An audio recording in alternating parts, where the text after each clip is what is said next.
Shalom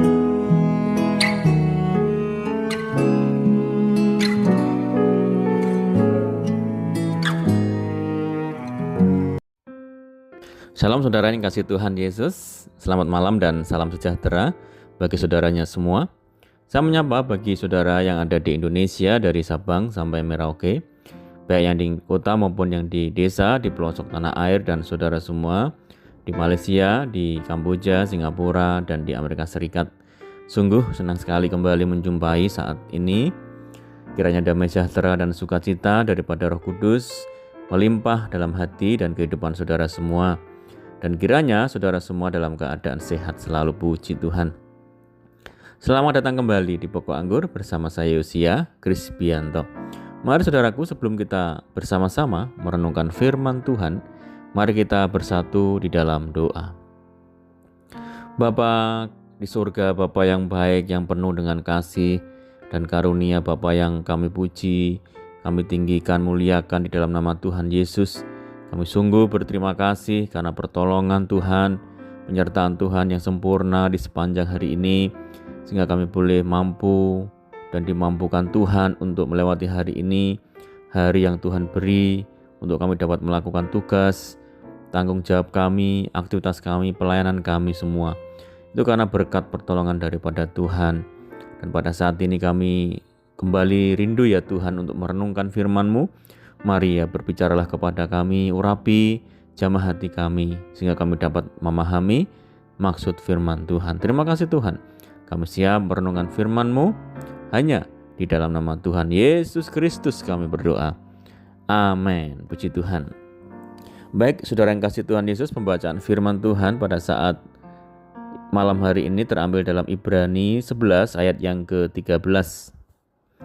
Dalam iman mereka semua ini telah mati sebagai orang-orang yang tidak memperoleh apa yang dijanjikan itu, tetapi yang hanya dari jauh melihatnya dan melambai-lambai kepadanya, dan yang mengakui bahwa mereka adalah orang asing dan pendatang di bumi ini. Saudara yang kasih Tuhan Yesus, Alkitab seringkali menggambarkan kehidupan kita sebagai seorang Kristen merupakan sebuah ziarah menuju surga. Di dalam ayat Nats dituliskan bahwa kita adalah orang asing dan pendatang di bumi ini yang merindukan tanah air surgawi. Saudara, namanya perjalanan, selain kesenangan, pasti kita juga akan menemui dan menghadapi rintangan dan juga cobaan demi cobaan. Namun walaupun kita tahu bahwa kita diciptakan Tuhan dan nantinya akan kembali kepada Tuhan, kita masih harus menghadapi segala persoalan di dunia ini. Kita juga harus menghadapi masa depan yang masih berupa misteri.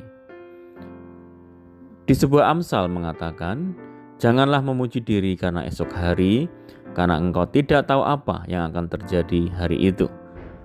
Saudara, apapun bisa terjadi di dalam kehidupan ini. Contoh misalnya sudah bekerja dengan sangat baik, tiba-tiba harus mengalami PHK karena ekonomi yang sulit. Dan juga contohnya sudah menjaga kesehatan, sudah rajin berolahraga, tiba-tiba mengalami sakit. Bagaimana kita mengantisipasinya? Dan apa yang Tuhan janjikan bagi kita yang sedang berada di dalam perjalanan kehidupan ini? Saudara, pada hari ini kita akan belajar dari Mazmur 121 yang menjelaskan bahwa kita harus bersandar pada Tuhan sebagai satu-satunya sumber pertolongan yang akan menjaga seluruh perjalanan hidup kita.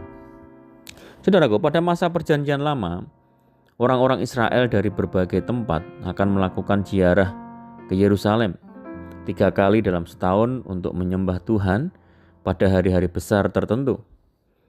Hal ini merupakan perintah Tuhan yang tercatat dalam Keluaran 23 ayat yang ke-14 yang mengatakan, 3 kali setahun haruslah engkau mengadakan perayaan bagiku.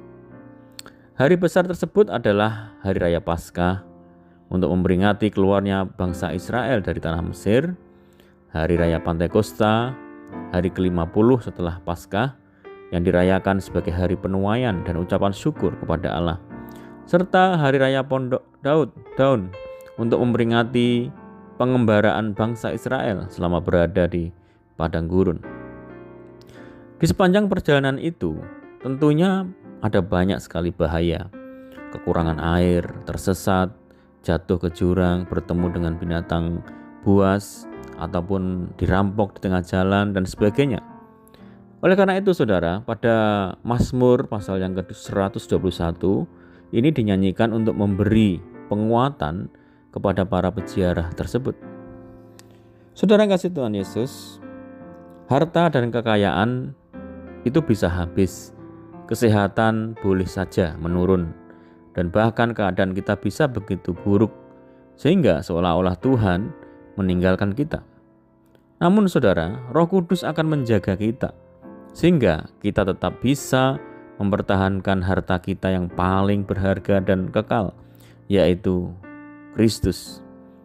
Dia akan memberi hikmat dan damai sejahtera kepada kita di tengah-tengah segala kesulitan, sehingga kesulitan yang kita alami justru menjadi batu loncatan bagi kita untuk semakin dewasa rohani. Puji Tuhan saudara. Kalau kita mengerti penjagaan Tuhan yang seperti ini, maka kita akan mempunyai kekuatan yang sangat luar biasa untuk menghadapi kehidupan ini. Apapun yang terjadi dalam kehidupan kita tidak akan membuat kita putus asa, saudara. Misalnya, walaupun kita mengalami kesulitan ekonomi, tetapi kita tetap optimis dan terus melangkah maju karena Tuhan sangat mengerti setiap kita. Walaupun dokter bilang penyakit tidak mungkin disembuhkan, tetapi kita tahu bahwa kita punya dokter di atas segala dokter, dan kita tahu bahwa Tuhan tetap bisa menjaga kita dan memakai kita walaupun di tengah-tengah kesehatan yang menurun. Kita masih dapat mendoakan orang-orang atau menghibur orang lain yang mungkin sepenanggungan dengan kita. Itulah bentuk penjagaan Tuhan yang bagi manusia kelihatan mustahil, saudara.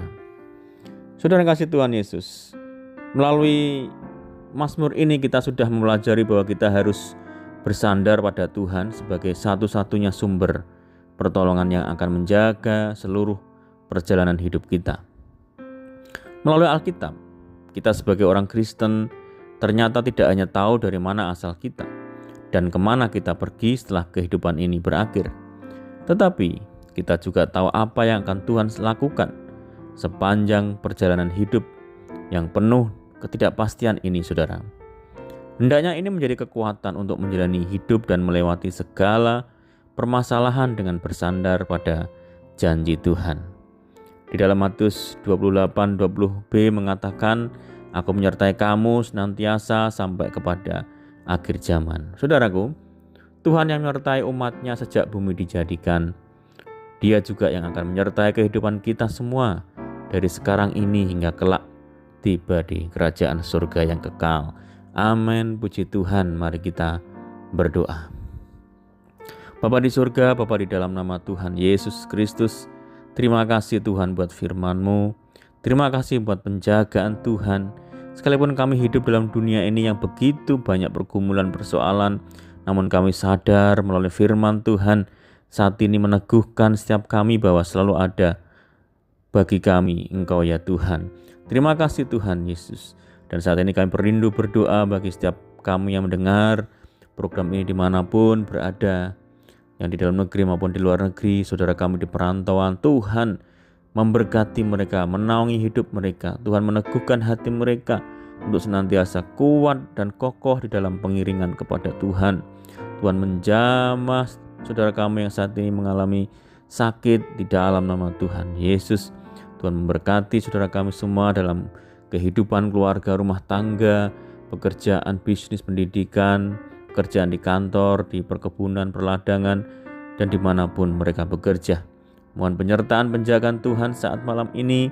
Pimpin kami untuk dan tuntun kami ya Tuhan, supaya kami dapat berjalan dalam terang firman Tuhan.